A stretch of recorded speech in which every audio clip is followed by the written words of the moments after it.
Hey Velma, how are you? I'm good. How about you? I'm good, thank you. My name is Kristen and I will be your counselor for as long as you need. Okay, great. So let's start off with an informed consent form. You are going to sign and date at the bottom of this paper to show that you understand all of the risks and benefits of therapy and that you understand our privacy agreement. In summary, this means that there will be information obtained throughout our counseling sessions will not be disclosed to any outside person or agency without your written permission. The only exception to such disclosure is necessary to protect you or someone else from imminent harm. This can include a reasonable suspicion of past or current abuse to a child, elder, or dependent adult, or a danger to self, others, and property. There are both risks and benefits that may occur during our counseling sessions.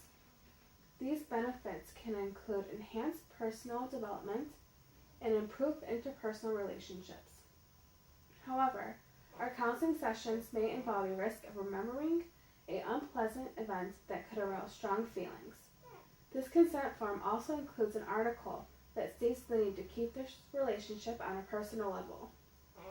If those boundaries are attempting to be crossed or invaded, it will need to be addressed right away, and you may need to be referred to another counselor. This informed consent is also a contract that states that your insurance will pay for a fraction of the cost and that you are responsible to pay for the rest of the percentage. It also states that if you cannot make the payments or you cannot keep up with them, termination of the counseling sessions may be necessary until the payments are up to date. Do you have any questions or concerns? Nope, it's crystal clear. Okay, so you can go ahead and look over the form and then sign and date.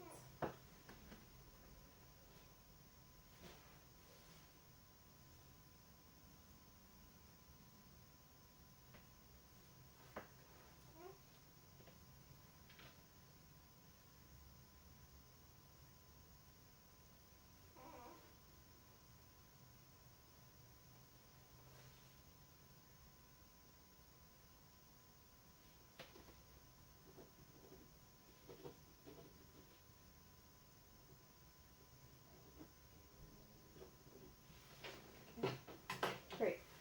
So tell me what you hope to get out of this therapy session. Well, I hope to get some insight of how I can control some of my anxiety. You see, every time I have some sort of pain or medical symptom, I freak out and look up the symptoms on the internet, and it freaks me out some more that I might have some rare medical condition. This pretty much sends me into a panic attack. I feel like this has to do with genetics.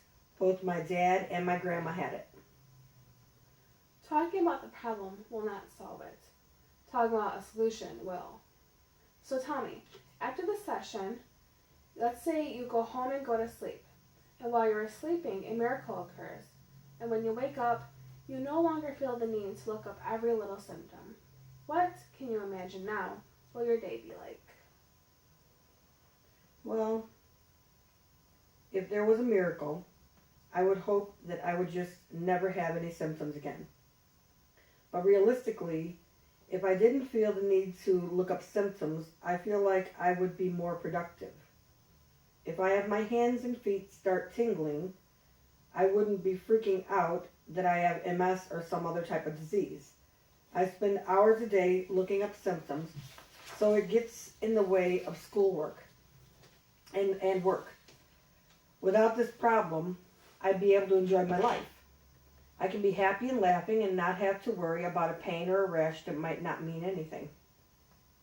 Have you ever tried anything to try and reach this goal? To not freak out? Well, I tried to get some reassurance from my friends, but they just seem to get annoyed of me. I constantly ask them if they ever had such symptoms and if it's normal. And they always say yes just to have me shut up. But it doesn't help. So I just keep looking up symptoms. Then I go to my doctor and they keep telling me nothing's wrong. But I feel like they do not know what they are talking about. If nothing is wrong, then I shouldn't be having all of these symptoms. It's a good thing that you try and find solutions to these problems. It shows that you have ambition to solve the problem for good. So, on a scale from 1 to 10, with 1 being constantly looking up symptoms and having it interfere with your daily life. And 10, being never looking up symptoms. Where do you think you stand on the scale? I'd probably say a 3. I feel like I do look up my symptoms a lot, and they do have some effect on my daily life, but I still do have the time to work and hang out with my friends and loved ones, so it doesn't completely control my life. So what will be the signs that will tell you that you advanced 1 on the scale? Well, usually when my friends and I are just hanging out and not doing much, I'm usually on my phone looking up symptoms.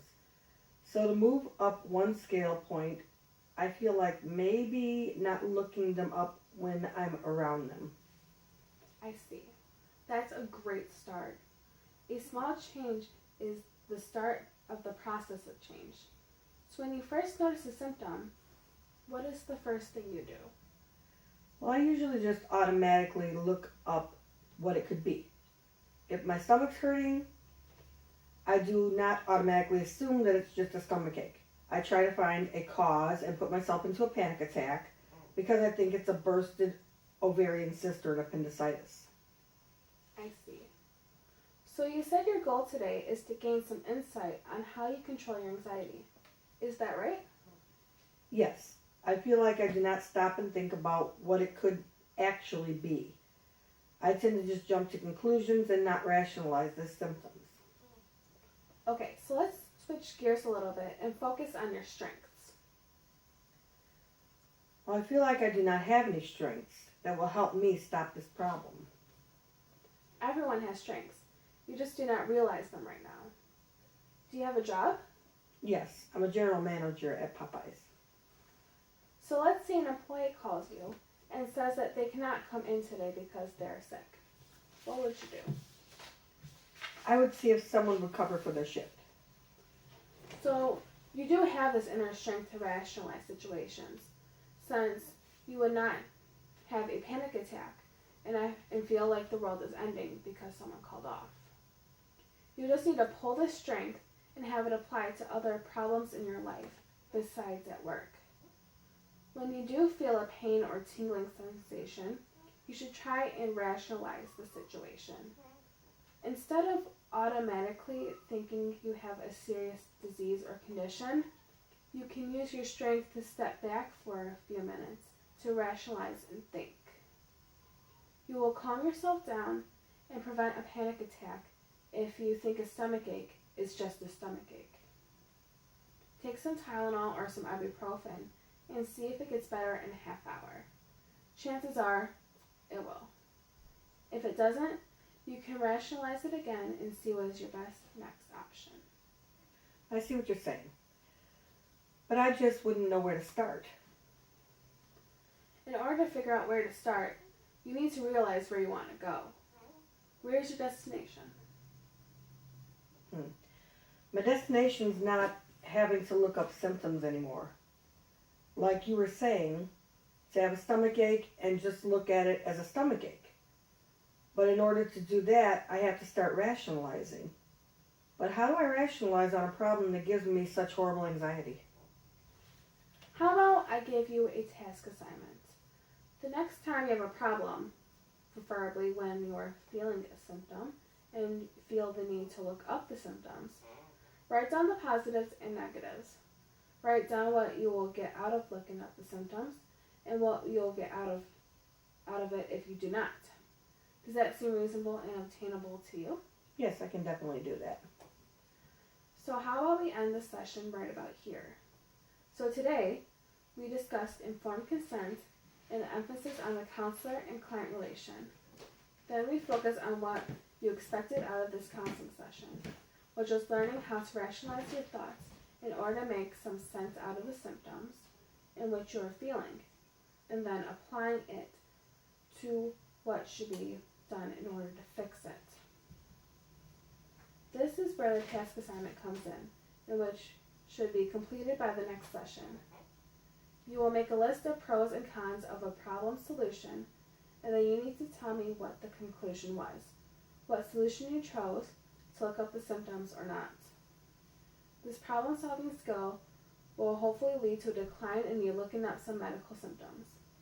As a result of this, you should be able to not look up symptoms when you're with your friends and actually enjoy their company, which will hopefully help you go up 1 point on the scale. Does this sound about right? Yes, it does.